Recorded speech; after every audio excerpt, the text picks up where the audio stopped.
Yo, what's good? YouTube, what's good? Social media, what's good? World, this is your boy, your host with the most smooth T, and you are in the midst of another edition of Smooth T's Weekend Sports Talk. We have a great show today. First of all, do us a favor. Like and subscribe, man. Hit the like button below, hit the subscribe button below. Show some love, man. We're getting ready to get into some great topics today.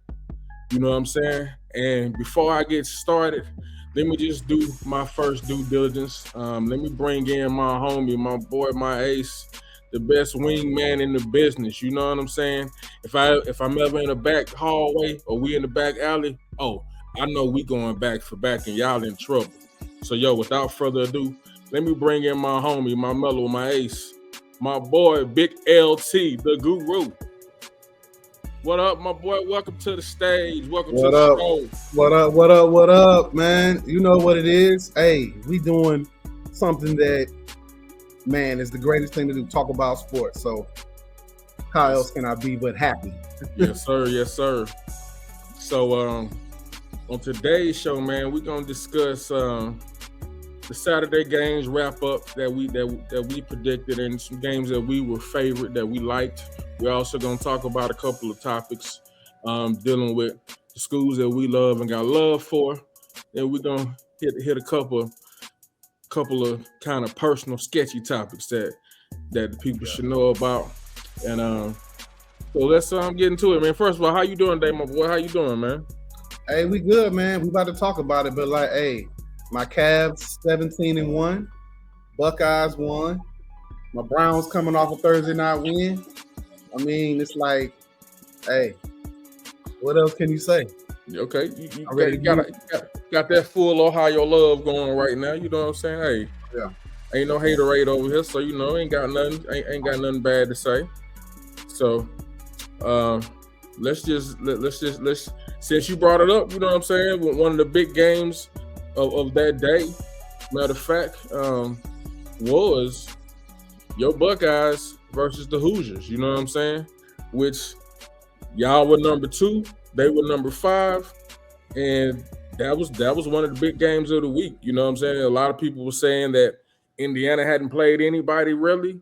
A lot of people were saying that y'all hadn't really faced no strong competition. But at the end of the day, Buckeyes pulled it off with a 38-15 win. Yo, speak on it, my boy. For sure. Well, I feel like, hey, PTO is what I'm gonna call it. Talent took over. I mean, Indiana, they had them up in the top 5. And I mean, I guess if you look at it, the way things been shaking out in the college football, a lot of teams were losing, you know, so they made it up to number 5.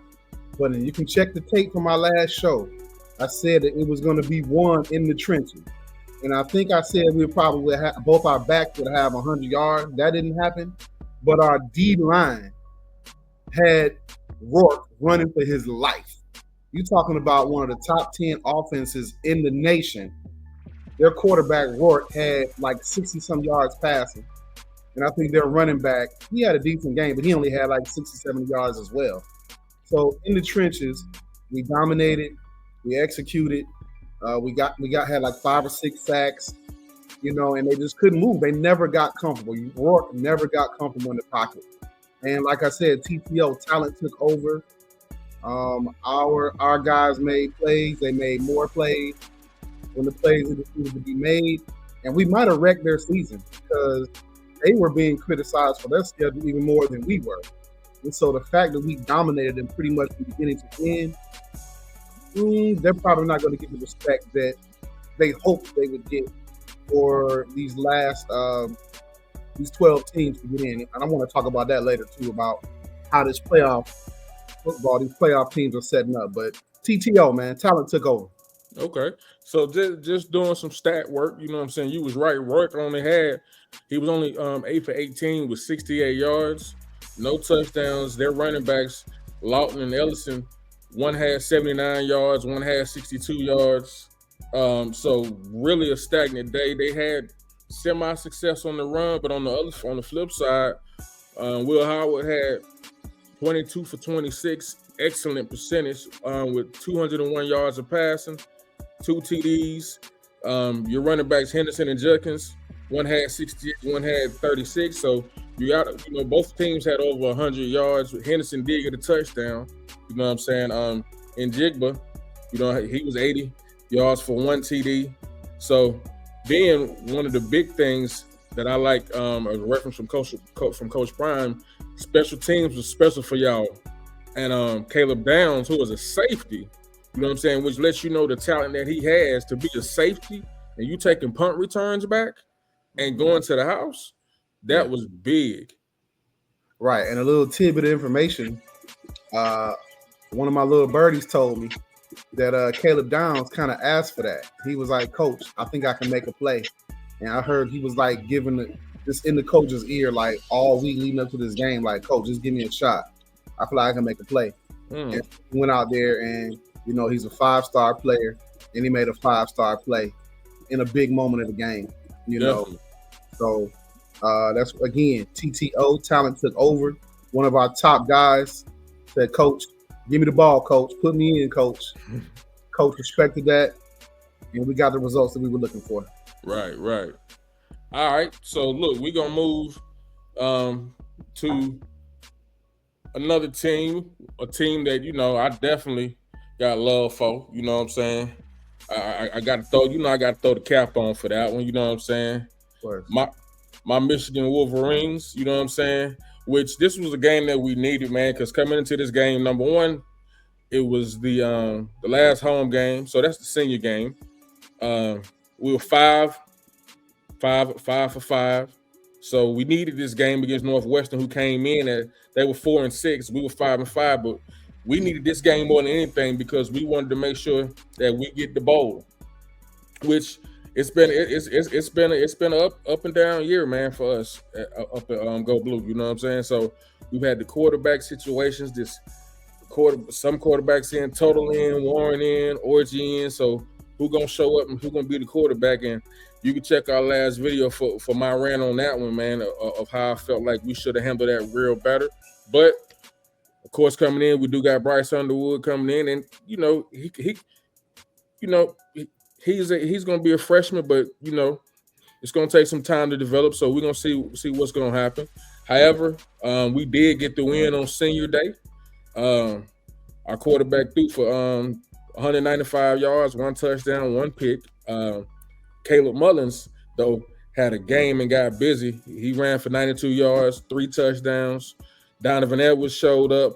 He had 65 yards, 1 touchdown, but also had two big breaks that led to the end zone. One for about 30 yards, a rush, then another one that he did for about 20 that took him to the end zone. So the running game finally showed up. We was able to get Loveland the ball finally. He got in the end zone. So it was just a big day for us, man, to finally get a bowl game, because that was going to look real bad on Coach Moore's part, coming off the season we had last year, which we did lose 15 people. But not to be able to go to a bowl game in a traditional school such as a Michigan or Ohio State or Alabama, teams like that has a pedigree of going to bowl games, that would have been a bad look, you know what I'm saying? Because even though Harbaugh was gone, you still think that you can get enough players that can get you to at least a bowl game. So this is a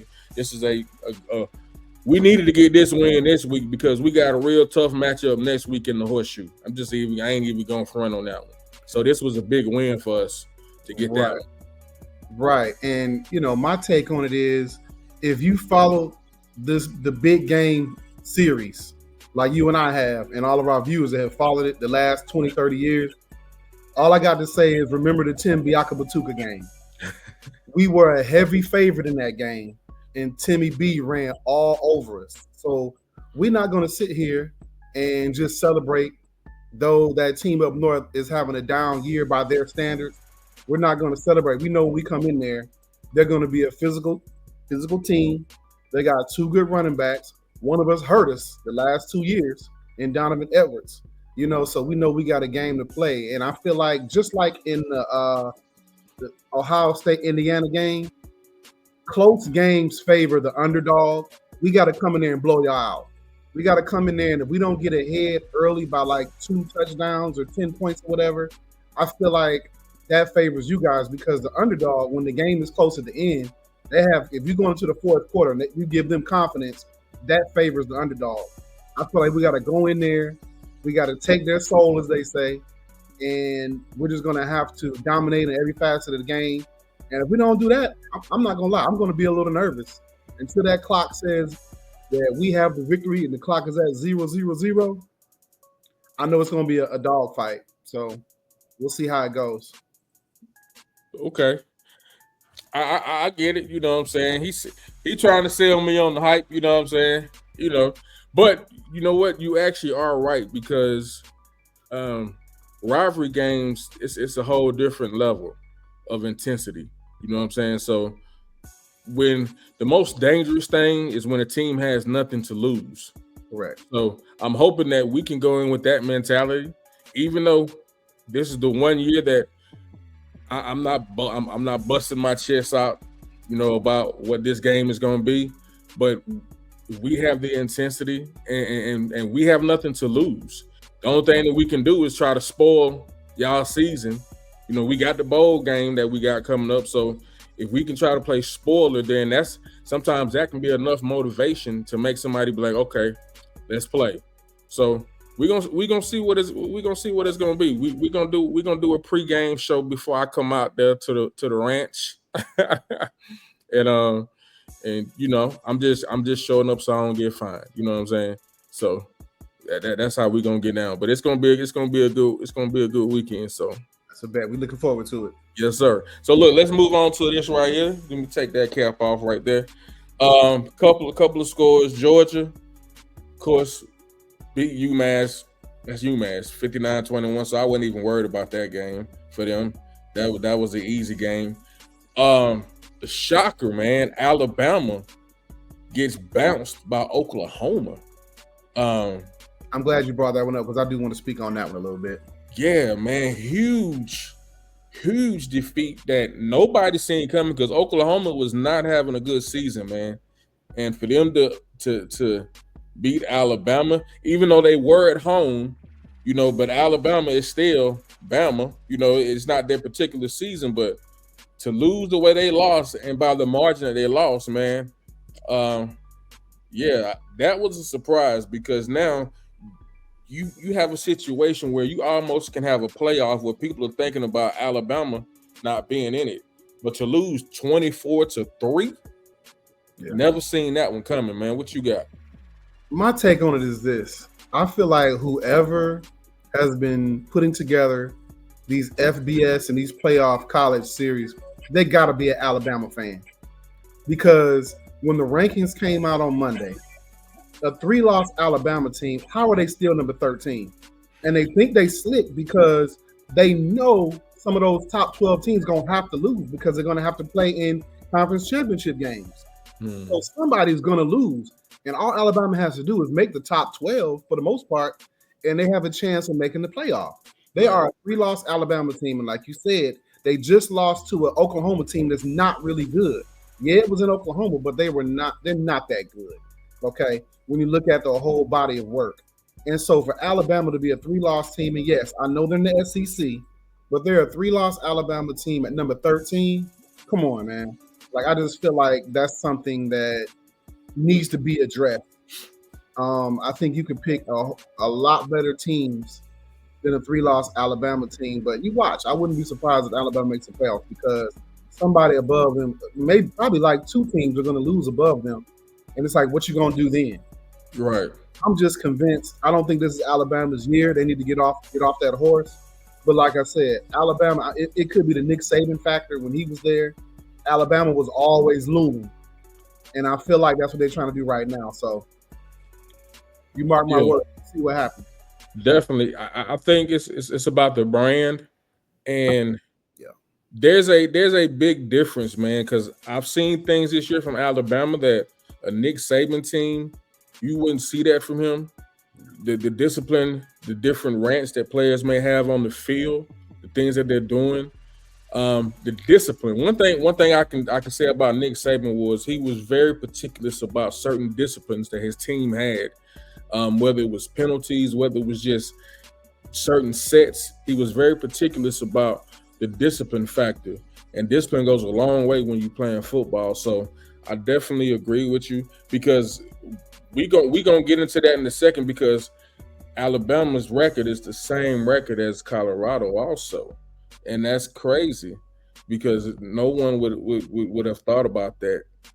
Matter of fact, no one would have thought about Colorado even being where they're at. But we're gonna touch on them in a minute. But let's a game that me and you both picked, and I ain't gonna front, we fumbled that one, man, because I didn't see that one coming. And sometimes, teams are due for a bounce back after getting trounced so much, but that Nebraska-Wisconsin game, we both picked Wisconsin, thinking that, Dylan Raiola was going to be a little shook, but because Nebraska, was coming off some tough breaks that they had, but hey, got to eat crow on that one. Nebraska pulled it off 44-25. And when I say the game was close in the beginning, but then Nebraska just opened it up, man, and their run game took over. Raiola had a decent game, more than decent. He was 28 for 38 for 293, 1 touchdown. Their running back, Emmett Johnson, dude went wild, simple wild. 113, no touchdowns, but they did have another running back, Dante Dowdle, that had 3 touchdowns. So their running game definitely showed up for them versus Wisconsin's run game, who was nowhere near, no running touchdowns. They did have their quarterback. They have 292 with 3 touchdowns, but the running game in Nebraska just showed up and outpowered, and they made them bowl eligible, So, Yeah. My take on that one is, remember when Ben Roethlisberger was like a rookie in the league, and he took Pittsburgh to the Super Bowl, and he would only throw the ball like 20 times a game, and they would just feed the bus? Right. I feel like that's what Nebraska did. They realized, hey, we do have a young quarterback. Let's not put everything on his shoulders. And what they did was, based off what I saw from that game, from the highlights, they basically rolled that run game and allowed that to open up the pass game. So he ended up having some really good numbers, like you said, 290 some odd yards, but they had 200 yards rushing. And so they just went back to, hey, we're going to go ahead and pound them in the trenches. And you and I played football before, and you can kind of see it. That momentum, like once you realize that you're not as physical as the other team on that day, it can really affect your psyche. It gets inside your head. And from what it looked like, they got inside Wisconsin's head with their physicality. They started playing that smash mouth football. They said, we're not going to put it on Raiola. We're going to run the ball down their throat, and if they can't stop it, then we're going to keep doing it, and then that's going to open it up for Raiola. And that's what happened. And I mean, he is a 5-star. He's a 5-star player. And so even though we may have underestimated him as a freshman, I mean, it showed up, and he was able to make plays because they were not one-dimensional. As you mentioned, they ran the ball, and then off of that running, Raiola was able to make plays with his arm as well. So I just feel like Nebraska they went back to old school and did what and got more physical than Wisconsin. And I didn't think that could happen, but hey, hats off to Nebraska for what they did. Right. They got back to that Nebraska smash mouth, old school ball that they normally do, that they did back in the 90s with the Tommy Frazier's and all of them guys. You know what I'm saying? Just running the ball. But hey, man, big up to them. They got the win. So hey, can't even front on it. So the game that's personal to me. Let's get into it. That I want to discuss next, and then there's a game that's connected with that, because of what has to happen this week coming up is, of course, this Colorado-Kansas game, man. Colorado goes into Kansas. Kansas is having their field renovated, so they're playing at Arrowhead. Big stadium, full. Kansas fans show up. Colorado shows up. If you look at a video that I did when I was explaining the Buff Walk, Colorado did wear those white helmets with the gold chrome face mask. Just sweet, man. how can you be so sweet out there with them uniforms? And they ended up dropping the ball, losing 21-37. Now, the significance about that, as everybody knows, it's been on national TV, is that they controlled their own fate. Win and you in the Big 12 championship. Win and you in.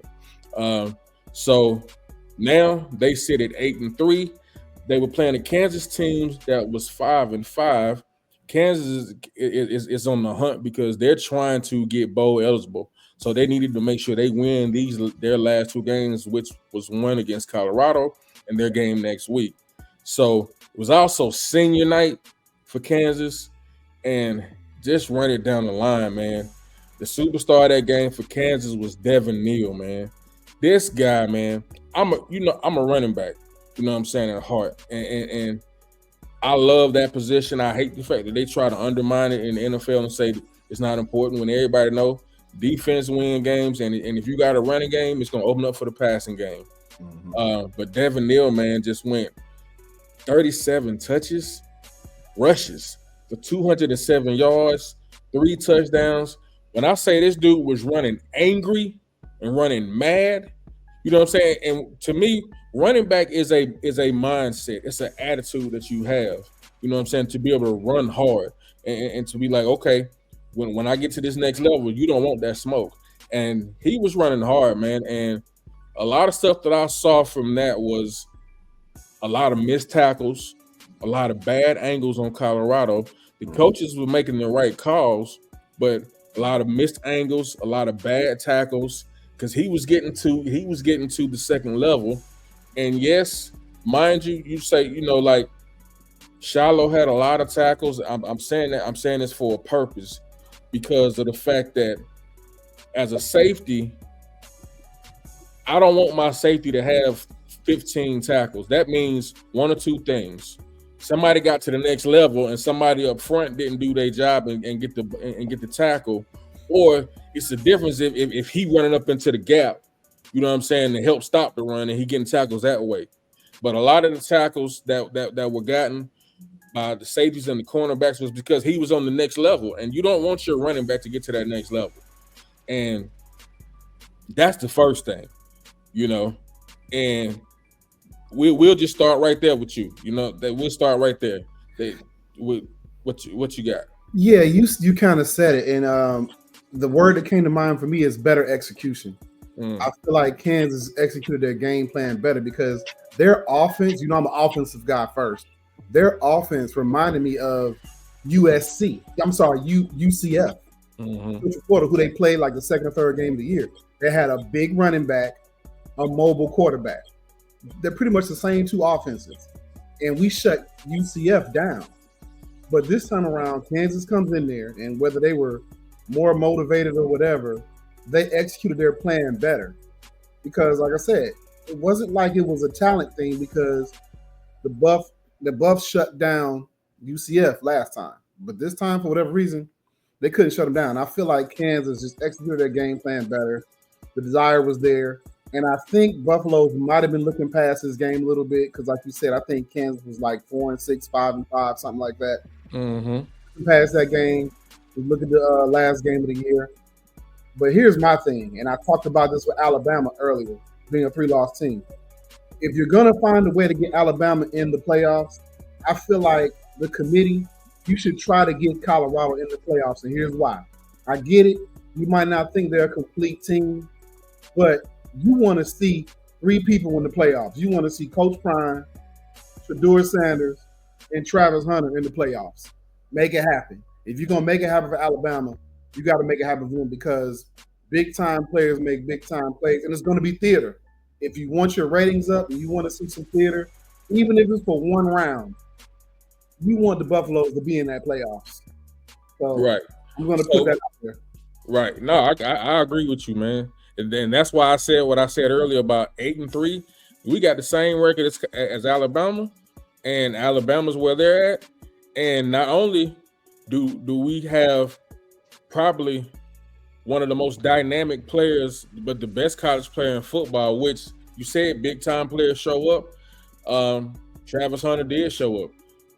125 yards receiving, 2 touchdowns, was effective on defense as always. 8 receptions. Shedeur, first round draft pick, 23 for 29, 266 for 3 touchdowns, no interceptions.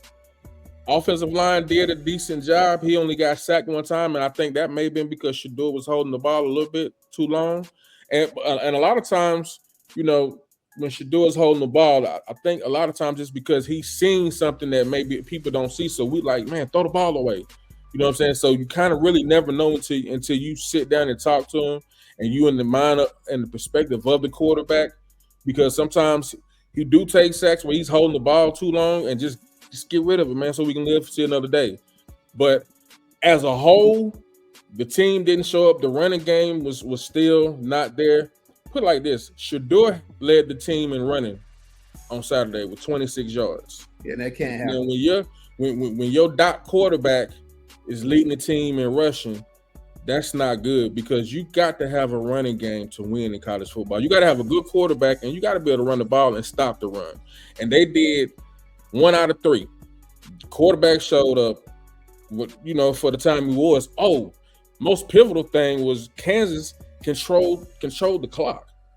Kansas had the ball for over 44 minutes compared to Colorado's like 19 minutes of just controlling the clock, and they controlled the clock with that run game. Let me add one stat they showed during the game. I think it was like late third quarter, early fourth quarter. They said that Kansas had 37 plays inside of Buffalo's territory, whereas the Buffaloes had only run 30 plays up to that point. So they ran 30 plays as opposed to 37 plays being run in their territory. So that just goes to show you how Kansas dominated. Oh yeah, definitely. The time of possession that Kansas had that ball, they really, truly, man, it was a manhandle as far as how they controlled that ball. Again, like I said, Travis Hunter showed up. He solidified the fact of why he's the Heisman man, because even in a game of that nature, he showed up and balled out. You know what I'm saying? There's some things that I'm sure everybody wish that they could have done better. Which, matter of fact, let's go into this video right quick. Let's show this right quick.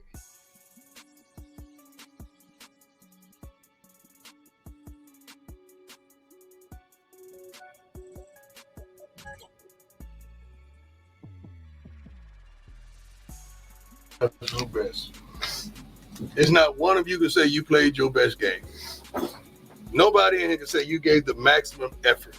You gave it all you could. It's nobody. And you see the result.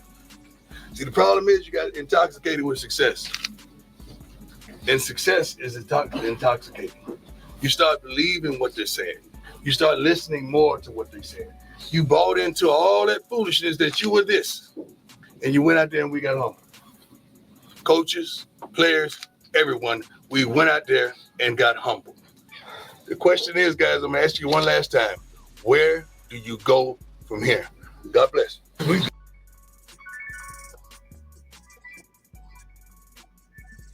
Okay. So, Prime just said a lot to them.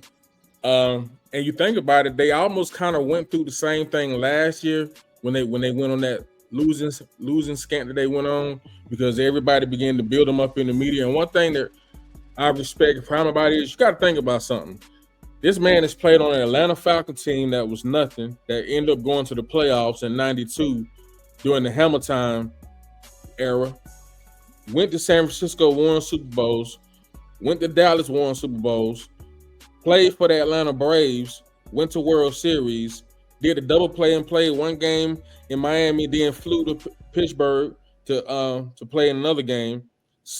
Has played in multiple games of big game play. So one thing I do understand is that if anybody can see when somebody drinking their own Kool-Aid or they sniffing their own, self, I know it's him. And I honestly believe that, like what you just said earlier, El, was that some of them were looking forward to the next game or kept thinking about the Big 12 championship without remembering we got to get this Big 12 championship. We got to get to it. So that means we got to take care of the business today and you're looking at Kansas's record, which that game was almost a trap game for them because Kansas was really a team that was predicted to be top 2 in the Big 12. And for them to go on the losing rant that they went on, they still have the quality of players that was just balling. So I think definitely that played a big factor in it because sometimes you begin to, you start smelling yourself. You young, you start feeling yourself, you start believing the hype and all of them on social media. And all of a sudden you getting that love from the media, whereas before I've heard them say recently, okay, remember when y'all wasn't nothing what they were saying? So why you believing what they saying when they saying you something? We got to stay in the house and do this thing. We got to keep the main thing. And I definitely believe that was something that happened to them. What you got on it, man? Yeah, 2 points, one on and one off the field. Just piggybacking off what you were saying. First of all, I feel like off the field, they had everything lined up for themselves because BYU lost again. And so with BYU losing again, all they had to do was win out and they would have been in that game. And so it's going to be a lot of what if moments talked about, if it hasn't already been talked about in that locker room. Like it was all lining up for them to do that because at first, about 2 or 3 weeks ago, nobody thought BYU was going to lose. Now they lost 2 in a row.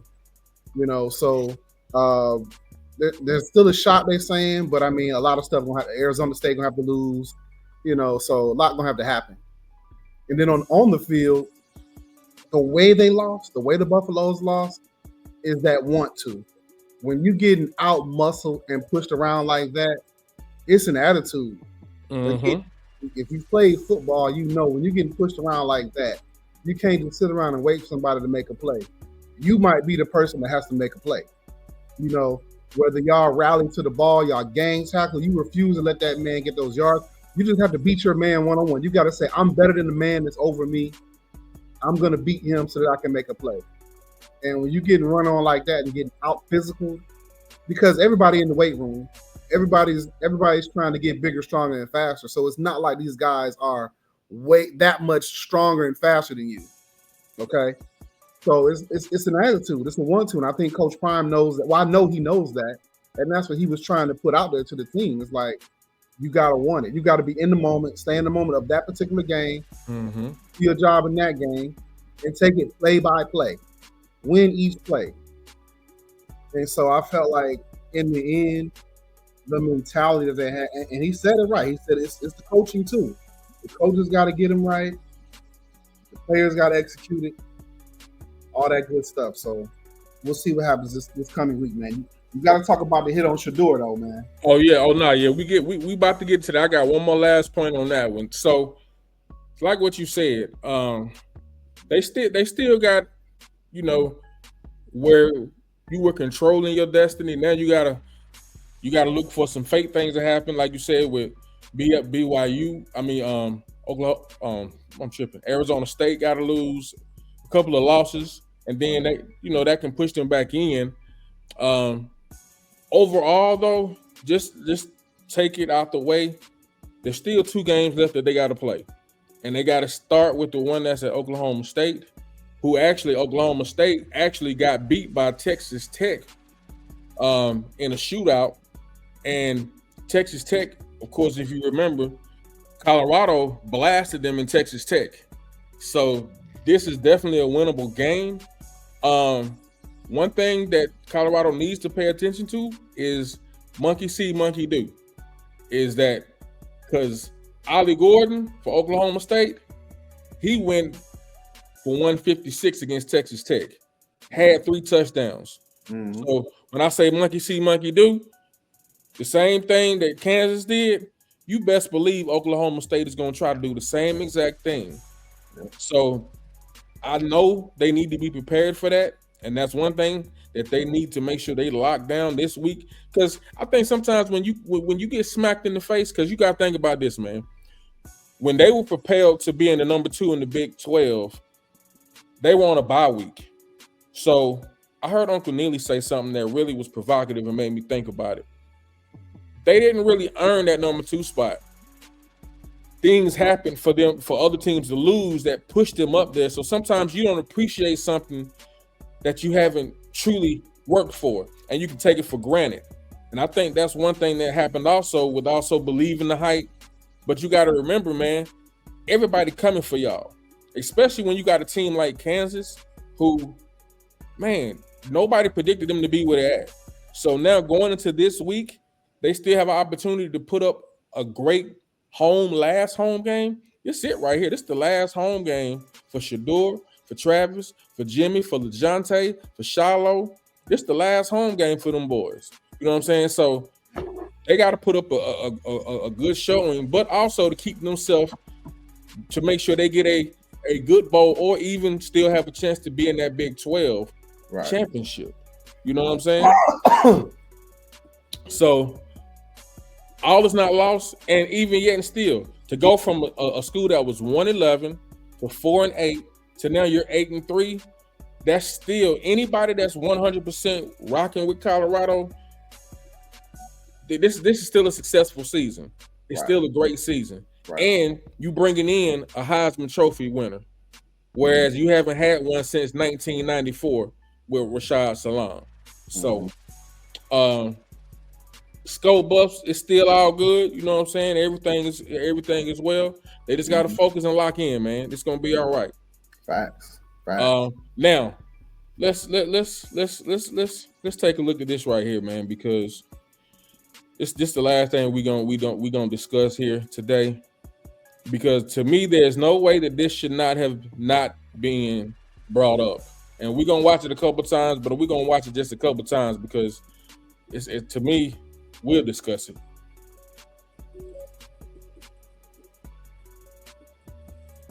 There is a marker down in the backfield. Sanders is down. Oh, this is not good. This is a shot to the knees. Sanders is hurt. And this is how you fire up a team right here, man. There is a marker down in the backfield. Sanders is down. Oh, this is not good. This is a shot to the knees. Shedeur Sanders is hurt. And this is how you fire up a team right here, man.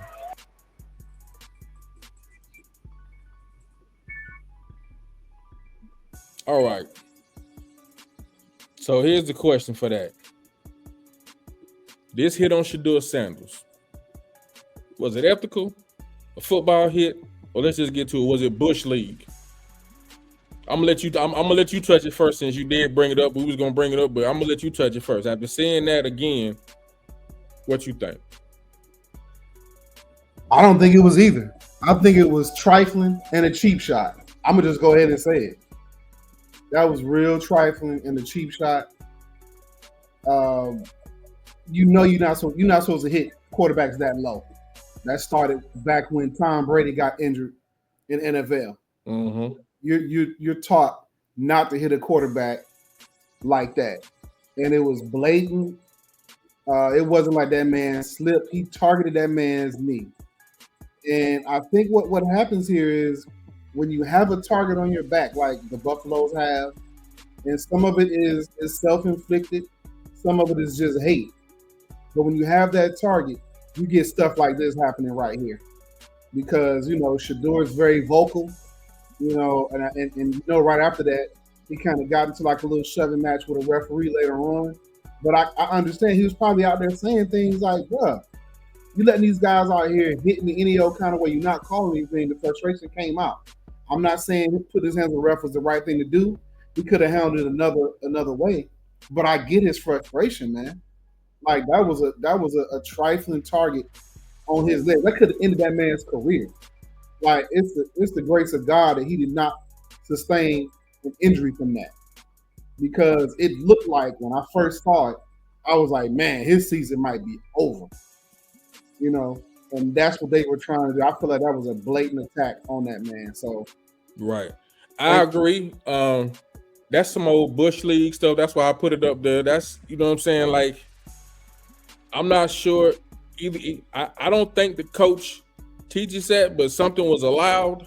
But had that been Carson Beck that got hit, or any other quarterback that got hit, that's an instant flag. And I think the refs, number one, they should. refs need to be fined for missing stuff like that. Like what you said. That's the number one quarterback going into the draft. That right there could have sidelined his career until he got healthy, which is an injury that could have took a long time to come back from. When you target that knee, if his feet were not, the good thing, like you said, the grace of God, that his feet were not clamped into the ground and dug in with the cleat, and it was stuck, because that could have been way bad. And he did stay down for a minute and pop back up. And of course, Prime was like, that was a rough hit. You know, that's a tough kid. He's used to taking hits like that. But a hit like that, that's something that should have been called. And that was just terrible, man. Like, I don't see how you missed that. There's not that much hate or disdain that you have for somebody that you want to end his career. You know this man is getting ready to go pro. You know he the top quarterback in the league. And you want to go at his knees? Come on, man. Where they do that at, man? And I like, feel where like they allow that at? The referee has to be fined, because there is a referee. His assignment on pass plays is to watch the quarterback for roughing the passer penalties. That's his job.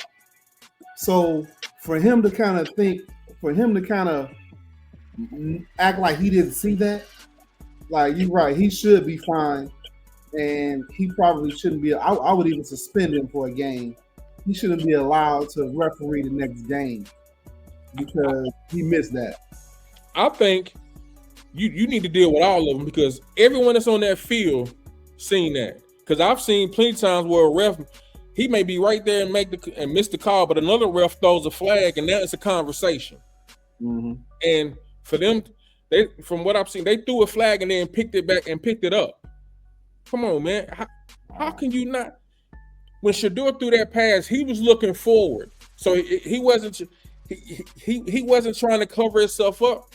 You know what I'm saying? He was unprotected, and that could have went so bad, man. But it's about, like you said, it's about the grace of God, man. And even looking at it, man, it kind of make you be like, to me, if I'm somebody on the bench and you hit my quarterback like that, and I ain't playing anyway, bro, I'm gonna take one.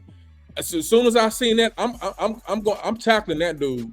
It's on. You know what I'm saying? I'm gonna tell everybody that's starting now. Come on, the ones of us that ain't been playing. Oh, he got to get that work. We going in there after him. You know what I'm saying? Because that was ridiculous. You know what I'm saying? And the play that you were talking about, where he stood up and hit the referee, that's the one time he got sacked. But when he got sacked, another dude came and jumped on top of him, and they was rolling on top of him, and he was like, "Get up off me!" It was roughing him up. And when he got up, the ref didn't do nothing. So he was, it was in his emotions. But you know what I'm saying? You can't let stuff like that happen to these athletes, and you have to protect them. That's your job. And they did a bad job of that, for real. So that's my take on that one, homie. I'm with you on that one, 100%. So, hold on, man. Let me take my emotional cap off, man, because we about to go in there, man. I start seeing myself going back to them mafia days. You know what I'm saying? Them thugs. Right. But yeah, man. So look, we went over just a little bit than what we want to, but man, we had some great topics that we got to speak on, man. Next week, man, we got we got the pregame show for the big game.